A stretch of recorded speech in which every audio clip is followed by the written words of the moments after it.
ఈ టెంపుల్ చాలా పురాతనమైనదిలా ఉంది. దీని స్పెషల్ ఏంటి శాస్త్రి? మన పూర్వీకులు రాసిన తాళపత్రాలు ఇక్కడ ఉంటాయట. అందులో పాస్ట్, ప్రజెంట్, ఫ్యూచర్ జన్మల గురించి వ్రాసి ఉంటాయట. అందుకే డాక్టర్ మనల్ని ఇక్కడికి వెళ్ళమని ఉండుంటారు. ఇదంతా నీకెలా తెలుసు? గూగుల్ తల్లి ఉంది కదరా, అందులో వెతికా అంతే.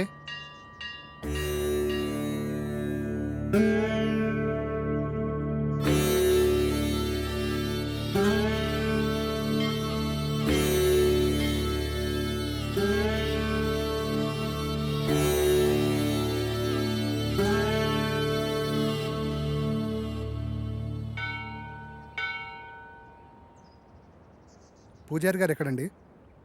అదిగో అక్కడ ఉన్నారుగా. నమస్కారం. నమస్కారం గురుగారు. డాక్టర్ పంపింది వీళ్ళని అనుకుంటా. నాయన మీ సమస్య ఏమిటి? స్వామి, వీడు నా స్నేహితుడు. వీడిని కలలో ఒక అమ్మాయి చంపేస్తుంది. అది కూడా పంచభూతాల సహాయంతో. 5వసారి నిజంగానే చంపేశానంటుంది. ఏది బాబు, నీ చేయి చూపించు.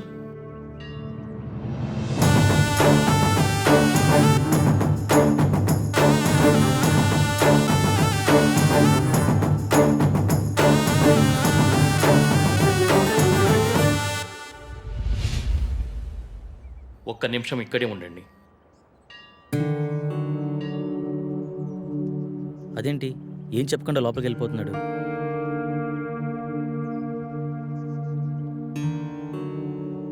ఇదిగో బాబు, నీకు సంబంధించిన తాళపత్రాలు. భూత, వర్తమాన, భవిష్యత్తులు ఇందులో రాసి ఉన్నాయి. ఈ పెట్టేంటి స్వామి? ఈ తాళపత్రాలతో పాటు ఈ పెట్టెను కూడా మీకివ్వమని ఇందులో రాసి ఉంది. ఇది మీకు ఉపయోగపడుతుంది. అవునరా, ఇందులో అదే రాసుంది. మీకు గ్రంథకం చదవడం వచ్చా బాబు? వీడు ఇండియాలో అంతరించిపోతున్న భాషలపై రీసెర్చ్ చేస్తున్నాడు స్వామి. అలా వీడికి అన్ని భాషలు వచ్చు. అలాగా, మంచిది నాయన. మీకు విషయం చెప్పడం మర్చిపోయాను. ఈ పెట్టెను అమావాస్య నాడే తెరవండి. ఇంకో 2 రోజుల్లో అమావాస్య వస్తుంది. ఆ రోజు మీ కార్యక్రమం మొదలు పెట్టండి. అంతా మంచి జరుగుతుంది. ఉంటాం శుభం.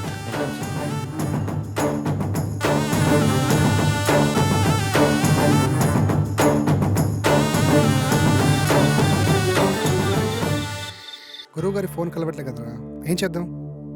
నా ప్రాబ్లంకి సొల్యూషన్ దొరుకుతుందని తెలిసిన ఏ అవకాశాన్ని నేను వదులుకోలేను. గురువుగారు వచ్చేంత వరకు ఆగుదామా? మీ గురుగారు వచ్చేంత వరకు ఎదురు చూడడానికి ఆయన వెళ్ళింది గుడివాడ కాదు, లండన్. అతని కోసం ఎదురు చూడడానికి నేను చేసేది నా పెళ్లి పనులు కాదు, చావు నుండి నన్ను నేను రక్షించుకోవడానికి నేను చేస్తున్న పోరాటం. ఇది ఏ లాంగ్వేజ్ అర్థం కావడం లేదు. దీన్ని దేవనాగిరి లిపి అంటారు. ఇందులో నీ పాస్ట్, ప్రజెంట్, ఫ్యూచర్ జన్మల గురించి రాసి ఉంటుంది. నీ పూర్వజన్మ గురించి తెలుసుకుందామా? వాటి గురించి ఎందుకురా, ముందు ఈ జన్మ గురించి, నా ప్రాబ్లం గురించి, దానికి సొల్యూషన్ దొరికే ఛాన్స్ ఉందేమో చూడు. ఓకే ఓకే, అవకాశాలు చాలా తక్కువ కనిపిస్తున్నా చిన్నప్పుడే పితృయోగం, విదేశాల్లో విద్య, జన్మతః శ్రీమంతుడని నీ గురించి చాలా క్లారిటీగా రాసింది. కానీ స్వదేశీ ఆగమనం చేసిన 25 సంవత్సరాల తర్వాత ఒక పెద్ద దోషం వల్ల నువ్వు చనిపోతావని రాసిందిరా. అయితే ఈ యాగం చేయడం వల్ల ఈ దోషాన్ని కొంతవరకు నిర్మూలించే అవకాశం ఉందని ఇందులో రాసిందిరా. ఆ యాగాన్ని ఎలా చేయాలి? అందులో ఏమైనా రాసుందేమో చూడు. ఇందులో యాగం గురించి అయితే ఏం లేదు, ఇందులో ఉందేమో చూద్దాం.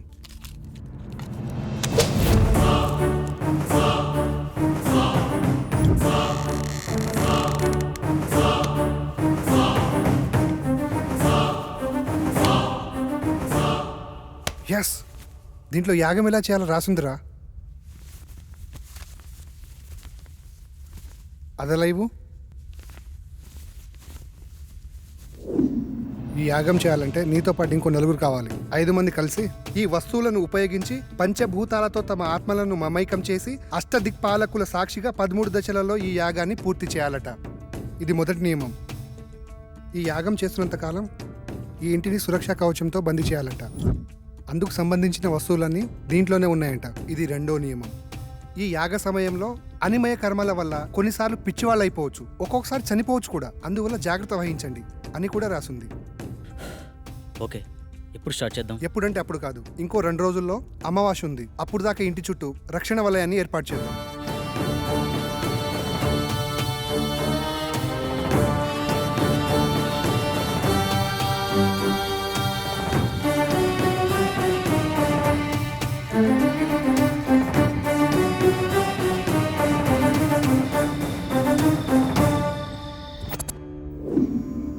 ఇప్పుడు చెప్పు, ఏం చేయాలి?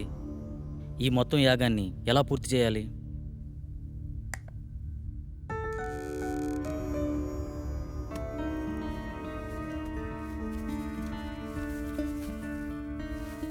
ఇదే మొదటి దశ. ఇది అగ్నిదేవునికి సంబంధించింది. నీ ఆత్మని అగ్నితో మమైకం చేసే దశ. మొత్తం రాస్తుంది కానీ చివర్లో ఈ అక్షరాలు అర్థం కావట్లేదురా. ఇప్పుడు చేసేదాని గురించి చెప్పరా, మిగతాది పని అయితే చూద్దాం. ఈ వెలగని కాగడాన్ని అగ్నేయ దశలో ఉంచి అందులో ఈ నల్ల పసుపు వేసి ఇందులో ఉన్న మంత్రాన్ని జపిస్తే యాగం పూర్తయ్యే లోపల ఈ కాగడ వెలుగుతుందంట. వినడానికి సిల్లీగా లేదు. అంతే, మానవ నైజం. జరగలేదనుకో మూడో నమ్మకం అంటాం. అదే నిజంగా జరిగిందనుకో మ్యాజిక్ ట్రిక్స్ అని కొట్టిపడేస్తాం. ఇందులో ఉండే కెమికల్ రియాక్షన్ వల్ల అలా జరిగింది ఇలా జరిగిందని చాలామంది మేధావులు మేధావితనంగా చెప్తూ ఉంటారు. అక్కడ ఒక లాజిక్ మిస్ అయ్యారు. ఆ కెమికల్ అక్కడికి ఎలా వచ్చింది, దాన్ని ఎవరు సృష్టించారు, ఆ విధంగానే ప్రవర్తించాలని ఎవరు నిర్ణయించారు? అంటే దాన్ని బట్టి ఏదో ఒక శక్తి ఉన్నట్టే కదా. మహానుభావ, అర్థమైంది. ఇక చాలు. చదువంటే బోరు కొట్టి రీసెర్చ్ పేరుతో ఇండియాకు వచ్చి ఏదో హ్యాపీగా ఉందామనుకుంటే ఈ రూమ్లో నువ్వు, ఆ కళలో అది నాకు రకరకాల సబ్జెక్టులు నేర్పిస్తున్నారు. అది చాలక బోనస్ కింద అప్పుడప్పుడు ఈ సుప్రభాతం మొదలుపెట్టావు. స్టార్ట్ చేయి.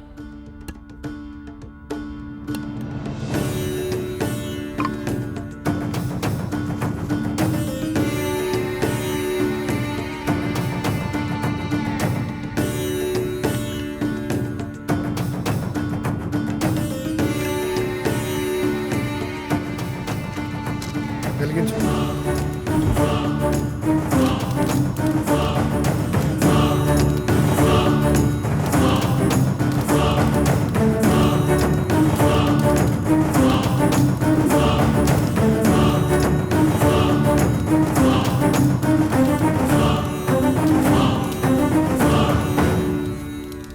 ఇంతసేపు అయినా వెలగట్లేదేంట్రా? ఇందాకేదో పెద్ద పెద్ద డైలాగులు వేసావు కదరా, ఇప్పుడేమంటావు? మీలాంటి జ్ఞాన సంపన్నులు అప్పుడప్పుడు మాలాట వాళ్ళని కూడా నమ్మాలి. ఇంకా ఎందుకు ఈ కాగడా, తీసి పడాక.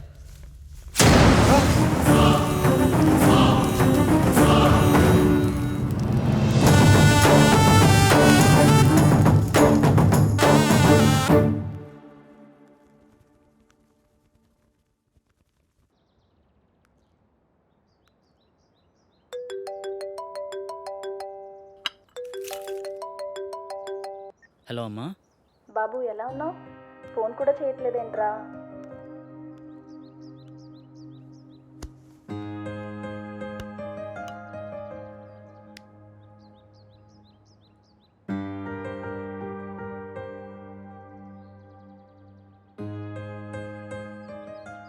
ఇక్కడ నా పని కాగానే వచ్చేస్తానమ్మా.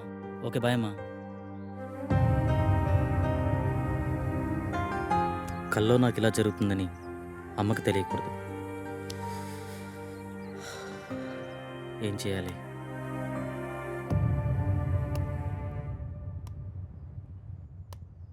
మొదటి దశ సక్సెస్ అయినందుకు హ్యాపీగా ఉండకుండా ఇలా డల్గున్నావేంట్రా? రాత్రి జరిగింది నిజమైతే నా కల కూడా నిజమే. అంటే నేను చనిపోవడం కూడా నిజమే కదరా. ఇన్ని రోజులు నా కల నిజమా కాదా అని డౌట్ ఉండేది. కానీ ఇప్పుడు క్లారిటీ వచ్చేసింది. నాన్న చిన్నప్పుడే చనిపోతే ఏ కష్టం తెలియకుండా పెంచిందిరా అమ్మ. నేను చనిపోతే అమ్మ పరిస్థితి ఏంటిరా? ఏ నీకేం కాదురా. లేదు, నేను బ్రతకాలి. ఐ వానా లీవ్. కమాన్, రెండో దశకు ప్రిపేర్ చేయి.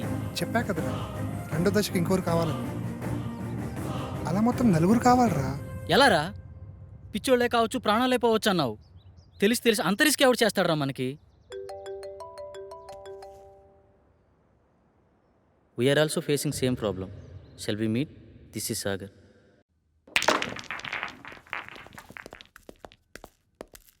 హే hi. Hello. Hi. Hello. Hello. తన పేరు సంగవి. మేమిద్దరం త్వరలోనే పెళ్లి చేసుకుందాం అనుకుంటున్నాం. కానీ మాకు ప్రాబ్లం ఉంది. ఆ ప్రాబ్లం గురించి ఎవరికి చెప్పినా చాలా సిల్లీగా ఫీల్ అవుతున్నారు. స్వామీజీని సైకాట్రిస్టుల్ని కలిసాం, కానీ పని అవ్వలేదు. కనీసం వాళ్ళకి మా ప్రాబ్లం కూడా అర్థం కాలేదు.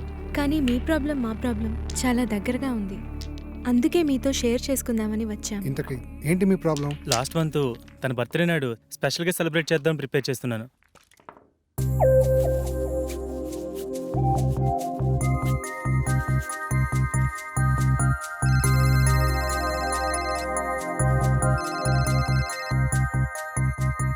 త్వరగా రా డార్లింగ్. వస్తున్నా.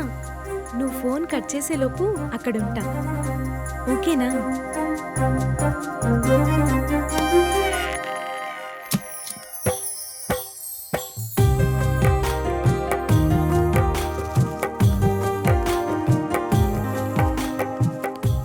This is so beautiful. చాలా బ్యూటిఫుల్గా ఉంది. ఏంటి ఇద్దరమేనా? ఎవరు రాలేదా? మనుషులు కాదు కదా, మన ఇద్దరి మధ్య గాలి కూడా రాకూడదు. బేబీ పుట్టిన టైం అయిపోయింది. దా కేక్ కట్ చేద్దు కానీ.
ఒకసారి చెప్తే అర్థం కాదా నీకు?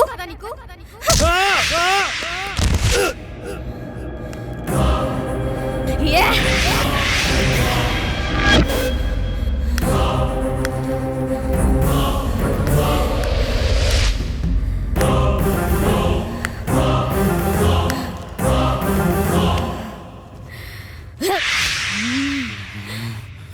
ఆ స్టైల్లో చెప్తే కానీ అర్థం కాదే.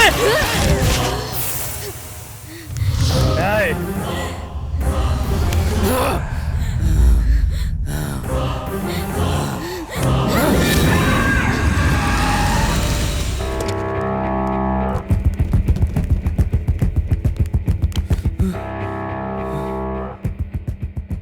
నాకు చాలా భయంకరమైన కల వచ్చింది సాగర్. సేమ్ నాకు కూడా అలాంటి కల వచ్చింది. నాకెందుకో భయంగా ఉంది సాగర్.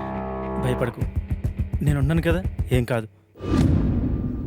అప్పటి నుండి మేమిద్దరం ఎప్పుడు కలవాలన్న ఆలోచన మా మైండ్లో వచ్చినా ఇలాగే జరుగుతుంది. అది బాస్ జరిగింది. అది యాదృచ్ఛికమా లేక కల్పితమా నిజమా అర్థం కాక పిచ్చెక్కిపోతుంది. మా ప్రాబ్లం మీ ప్రాబ్లం ఒకేలా ఉంది కదా, దీనికి సొల్యూషన్ ఏమైనా ఉంటుందా?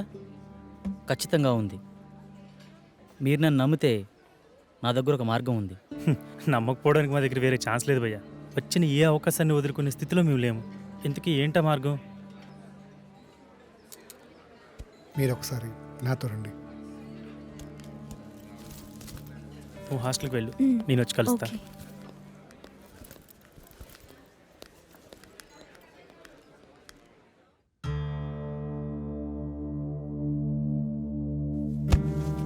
ఈ యాగానికి సంబంధించిన తాళపత్రాలు ఇందులోనే ఉన్నాయి.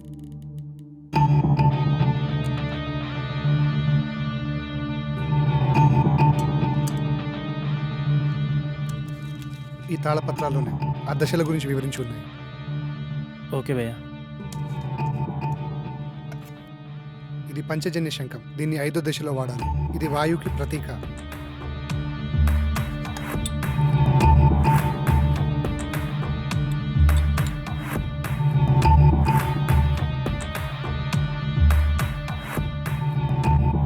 ఇది 2వ దశ. ఈ దశలో మొదటి వ్యక్తి, 2వ వ్యక్తి ఉండాలి. ఆకాశంలో ఆత్మని మమైకం చేసే దశ. బాసు, నేను చెప్పిన ఫ్లాష్ బ్యాక్ మీరు నమ్మలేదు కదా? ఎందుకు అలా అడిగారు? నేను చెప్పింది విచిత్రంగా ఉంటే మీరు చెప్పింది చిత్ర విచిత్రంగా ఉంది బాసు. నమ్మడం కొంచెం కష్టమే అయినా వేరే దారి లేదు, ప్రయత్నిద్దాం. ఇంతకీ మీ ఇద్దరు ఎవరు కూర్చోబోతున్నారు? మొదటి రిస్క్ నేనే చేస్తాను బాస్.